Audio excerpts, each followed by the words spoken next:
9, 8, 7, 6, 5, 4, 3, 2, 1, 0.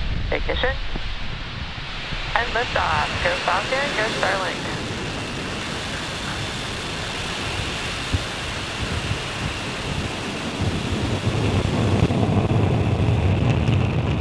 Falcon is pitching downrange.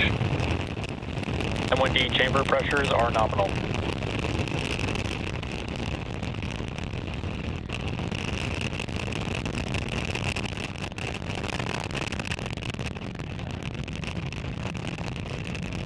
Successful liftoff of Falcon 9 from Space Launch Complex in Florida, bringing 53 Starlink satellites into orbit. This first stage lifting off for its first time. Now, although at liftoff, gravity is pulling straight down on the rocket, as we ascend, we tilt the engines. That's called gimbaling, and we begin to turn the rocket horizontally. So we're still going up, but we're starting to pick up sideways speed away from the pad. This is called a gravity turn. So this is what we use to get ourselves into orbit. Coming up next, we'll expect a call out for maximum dynamic pressure, or max Q. Maximum aerodynamic pressure. So max Q being the point where the stresses are highest on the vehicle, we're speeding up, the atmosphere is getting less dense, and so there's a point of maximum pressure on the vehicle. So now that we're through that, it should be easier and easier for Falcon to get into orbit. Now we've got 3 events coming up about a minute from now. The first of those being main engine cutoff, MVAC engine chill, or MECO. That's where we'll shut down all 9 of the Merlin 1D engines in preparation for the next event, which is stage separation, where the first and second stages will separate from one another. First stage continuing back towards planet Earth for recovery, and the second stage continuing on to that third event, second engine start number 1. Nominal. We heard a call out for engine chill beginning on the Merlin vacuum engine. That's prepping the turbo pump on the Merlin vacuum in preparation for full propellant flow. Shortly after second engine start of the Merlin vacuum, we'll also have fairing deployment. And once we're in the vacuum of space, we don't need to carry those fairing halves anymore, and we'll bring them back to planet Earth for recovery. So coming up, MECO, stage step, SES-1.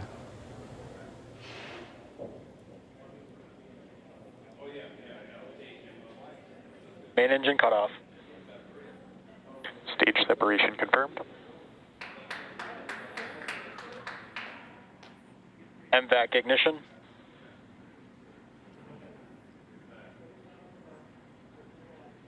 Separation confirmed. Awesome. So those 4 events happening. Maybe we'll get an extra shot of those fairing halves heading back to planet Earth. You can see on the right-hand side of your screen, well, there's the Merlin vacuum and a fairing half. Left-hand side, you can see the first stage is deploying its grid fins with an amazing view of our planet behind it.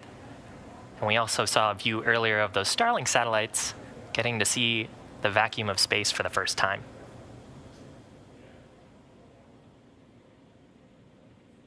Now, the next major events will happen about 3 minutes from now. They'll happen on the first stage, which is on the left-hand side of your screen.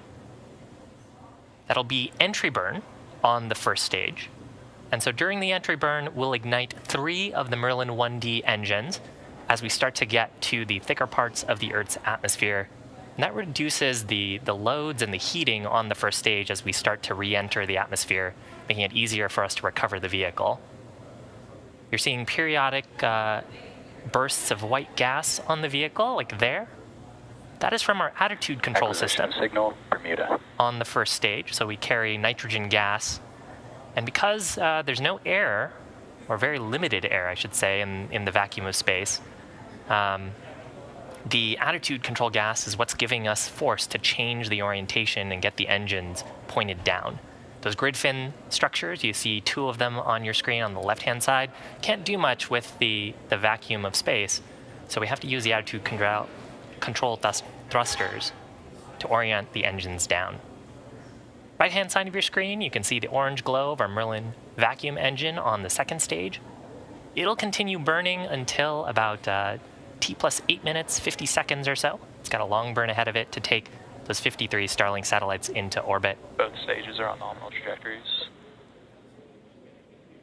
With that call out there, we're hearing from the ground team that both the stages are right where we expect them to be. As a reminder, the first stage is heading to our drone ship named Just Read the Instructions, which is stationed out in the Atlantic Ocean. It's changing its orientation so we can get the engines pointed down for the upcoming entry burn, where we'll ignite 3 Merlin engines. That burn will last about 20 seconds. And that's to slow down the stage in preparation for gliding through the Earth's atmosphere.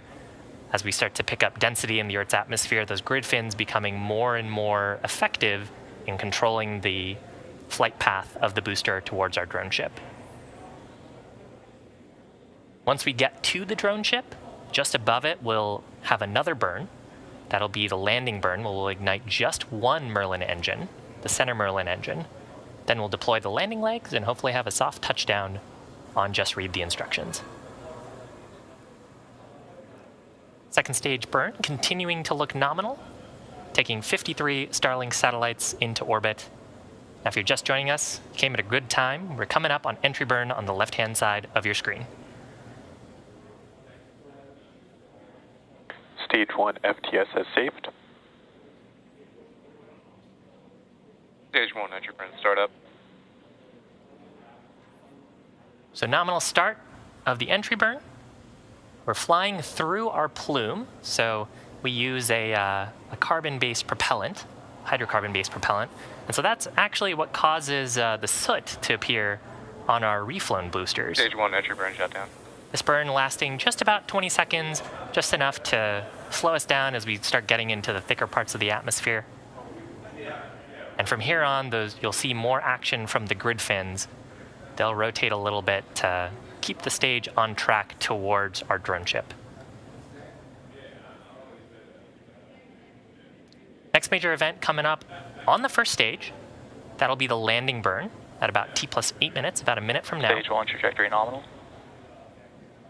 That burn lasting about 20 seconds. As we briefly lose the video feed there on the first stage, coming back to a view of the second stage. Now, it's been burning since stage separation, about 2.5 minutes into flight.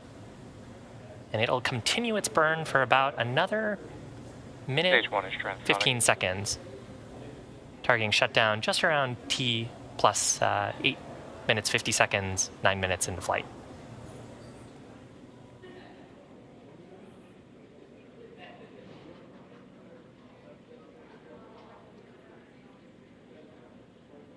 Here we go, exciting view from the first stage.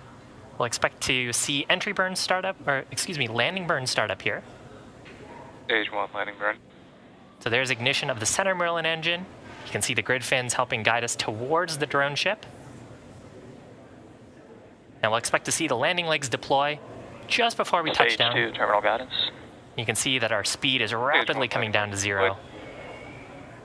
There's landing leg deploy. Oh, and a lovely touchdown.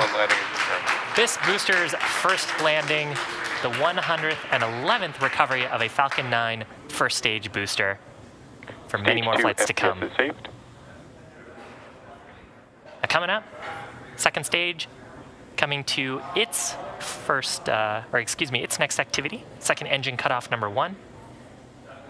And the ground teams will then assess the orbital trajectory and give us a call out if we're right where we intended to be.